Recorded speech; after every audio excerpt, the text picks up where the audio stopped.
right, I'm going to be honest with you guys from the jump. This story involves several dead kittens. We don't have to deal with that emotional trauma for several more minutes. We're going to start in a lighter time. In 2009, I was a Peace Corps volunteer in the Republic of Macedonia when I discovered a mysterious lump in my lymph node, and I was sent back to the United States for medical treatment because Peace Corps thought that I might have cancer. So I had to prepare for my departure within the span of a couple days, not knowing whether or not I would be coming back. And this included figuring out what to do with my cat Patches, who I had adopted a few months earlier, and who had become essentially 100% of my emotional support system. But what could I do except for hug her and tell her that I hoped that I wasn't dying so that I could come back and get her. So the good news is that I did not have cancer. The bad news is that I got back to Macedonia about a month later, and Patches seemed very pregnant.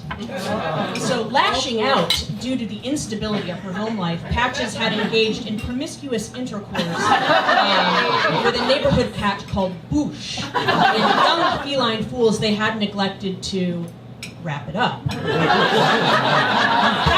Neither Patches nor I, and least of all that scoundrel Boosh, were ready for parenthood. But who among us ever truly is? And so I just leaned into it. I ensured that Patches was eating the finest chicken pate that my Macedonian village had to offer.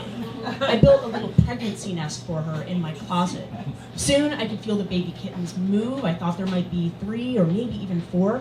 And I decided to name them after Battlestar Galactica characters. I had a habit of singing to Patches, and so I began to sing to her babies, too, as they gestated warmly towards their births. I was 18 months into my service, the romance of Peace Corps was long, long gone, and I was still unpacking my apartment from the boxes that I had packed it into back when I wasn't sure whether or not I would ever come back to this place.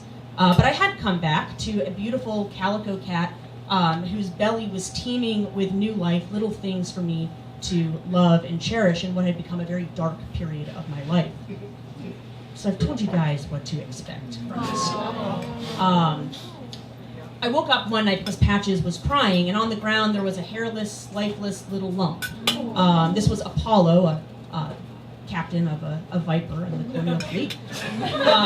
So Patches was freaking out. She's like, textbook, I didn't know that I was pregnant. So I grab her, and soon she gives birth to squirming little Starbuck and plump meowing Boomer. And I put my new family into a box by a space heater, and as they snooze and suckle, I go back to Apollo's little body and just put him in a shoebox because I don't really know what else to do. So here's what you should expect from this story. It gets kind of gnarly right now.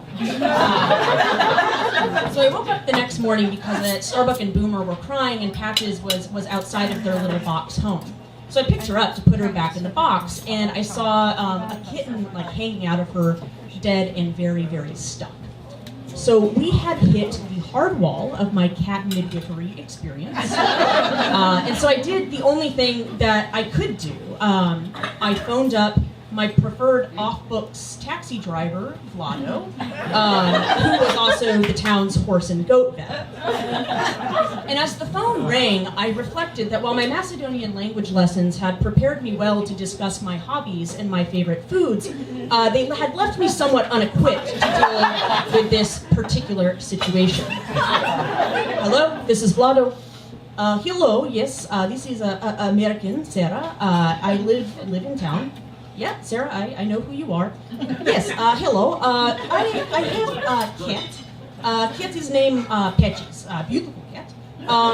So Patches is have a bad day. She's sick. So she is a big cat, and in big cat there is a little cat, but little cat in big cat, the little cat, is very sad. You come to see. So when Vlado arrived, it became clear that I had not effectively communicated the situation. Because this guy is dressed in head-to-toe white denim. A bold fabric choice for any occasion, but particularly this one. So I'm holding Patches down while he's like doing this kitten extraction, and baby Hilo was birthed into this world not whole but in pieces, with little black and white clumps of fur. So that job done, Patches darts underneath the couch, and Vlado dons his white denim jacket and saunters off to his day, leaving me with like a fucking CVS bag full of kitten pieces, and a shoebox full of another whole dead kitten, the bloody and dead shells of the things that I had really, really hoped for. Starbuck died later that day, no idea why, and I buried her in my shitty dirt backyard, because that's what you're supposed to do when things die. So I have struggled for a long time with like how and if to tell this story about dead kittens, because I don't really know what the lesson is. And I feel like sad stories need to have a lesson. They need to have a diamond of wisdom forged under the pressure. Months later, I noticed that there was a plant growing out of Starbuck, but it was just a weed. Right? It's not even a flower that I can make into a metaphor about beautiful things emerging from the sadness. It was just a weed growing in my dirt backyard. But shitty things don't have to happen in the service of wisdom, and so I pulled this story because I want to just hold it in my hand for the thing that it is, rather than turning it over trying to find the moral underneath. Shitty things can just be shitty. I navigated a cancer scare while thousands of miles away from my family, and then my kittens died. It was horrible, and that's all.